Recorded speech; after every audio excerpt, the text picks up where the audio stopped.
कुछ रिकॉर्डिंग इंसान करता है और कुछ रिकॉर्डिंग अपने वक्त का बदला लेने के लिए खुद ब खुद होती है। आज की कहानी एक ऐसे कैमरे की है जो हर रात 2 बजे अपने आप जिंदा हो जाता है। और आज वो उसी रात की कहानी दिखाएगा जिसमें एक व्लॉगर की आखिरी सांस कैद है। अनुपम एक छोटा लेकिन जुनूनी अर्बन एक्सप्लोरर पुरानी वीरान डरावनी जगहों की वीडियोस बनाता था। कहते हैं उसके सब्सक्राइबर बढ़ रहे थे और उसी लालच में उसने चुन लिया राजपुरा का बंद पड़ा रेलवे स्टेशन, एक ऐसी जगह जहां 20 साल से कोई नहीं गया था। हल्की हवा, टूटे पत्तों की सरसराहट।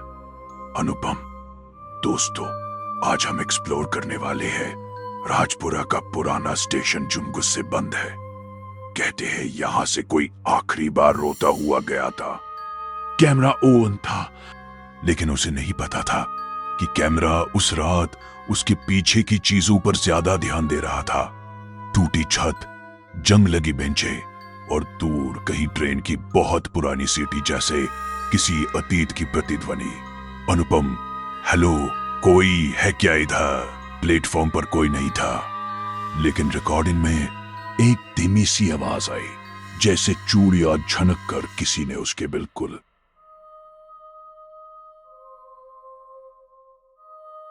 पीछे से गुजरने की कोशिश की हो। अनुपम सिहरते हुए, अभी अभी मेरे कैमरे में कोई था, लेकिन सामने कुछ नहीं है। स्क्रीन पर एक औरत दिखाई दी, सफेद कपड़ों में पटरियों पर बैठी हुई, लेकिन असल में वहां सिर्फ खालीपन था। डरकर अनुपम ने कैमरा बंद कर दिया, पर 10 सेकंड बाद बना बटन दबाए कैमरा अपने आप चालू हो गया। इलेक्ट्रिक ग्लिच, स्क्रीन जगमगाती है। स्क्रीन टेक्स्ट, रेक रेक रेक 9 लास्ट प्लेटफॉर्म। अनुपम, कौन है? मेरा कैमरा अपने आप क्यों चल रहा है? अचानक कैमरा आज की नहीं बल्कि एक 998 की पुरानी रिकॉर्डिंग दिखाने लगा। वही रात जब राजपुरा स्टेशन की आखिरी ट्रेन रुकी थी। फुटेज झटकों के साथ चल रही थी। दिख रही थी एक औरत भागती हुई, हांफती हुई, बार बार पीछे मुड़कर देखती हुई, जैसे कोई उसका पीछा कर रहा हो।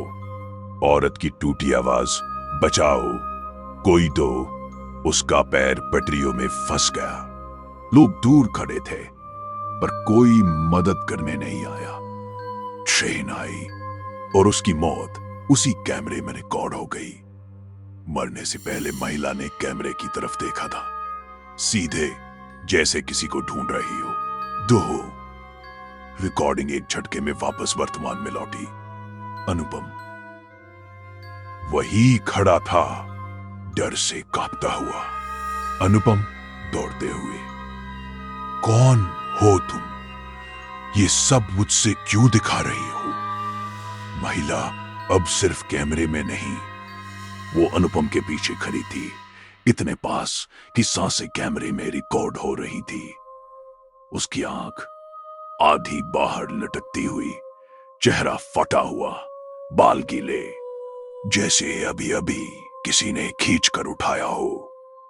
महिला, टूटी दर्द भरी आवाज, मेरी रिकॉर्डिंग अधूरी है। अनुपम भागकर स्टेशन ऑफिस में घुस गया। अंदर अंधेरा, दीवारों पर पुराने टिकटों के पन्ने, टेबल पर धूल की मोटी परत। पर जैसे ही उसने दरवाजा बंद किया, ठक ठक ठक, किसी ने बाहर से नरमी से पर लगातार दस्तक दी। अनुपम कांपती आवाज, कौन है? खिड़की के शीशे पर किसी उंगली ने धीरे धीरे कुछ लिखा, हेल्प मी, लेकिन उंगली भीतर से थी। अनुपम की चीख और उसकी दौड़ते कदमों की आवाज के साथ दृश्य हिलने लगता है। कैमरा उसके हाथ से छूटकर पटरियों पर गिर जाता है। महिला लेंस के सामने आती है, धीरे, बहुत धीरे, और इतनी नजदीक कि उसकी एक आंख कैमरे के अंदर झांकती दिखती है। अब तुम्हारी बारी है। स्क्रीन खून जैसे लाल रंग से भरने लगती है। सुबह पुलिस को सिर्फ एक चीज मिली, एक कैमरा जो खुद ब खुद 2 बजे चालू हुआ था। अफसर रिकॉर्डिंग सुनते हुए, ये तो नई फुटेज है। फिर अनुपम कहाँ गया? Railway guard. कंपित आवाज, उसे कोई नहीं ढूंढ पाया साहब, लेकिन सुना है हर रात 2 बजे राजपुरा स्टेशन पर एक औरत पहले प्लेटफॉर्म पर बैठी दिखती है। अगर तुम्हें अंधेरों में छिपे राज जानने का हौसला है, अगर तुम्हारे दिल में डर नहीं जिज्ञासा धड़कती है, तो इस चैनल को सब्सक्राइब कर लो, क्योंकि हर हफ्ते यहां एक नई सच्चाई, एक नया क्राइम और एक ऐसा डर मिलेगा जो रात को चैन से सोने नहीं देगा। और हां, फॉलो करना मत भूलना, वरना अगली कहानी शायद तुम्हारे बारे में हो।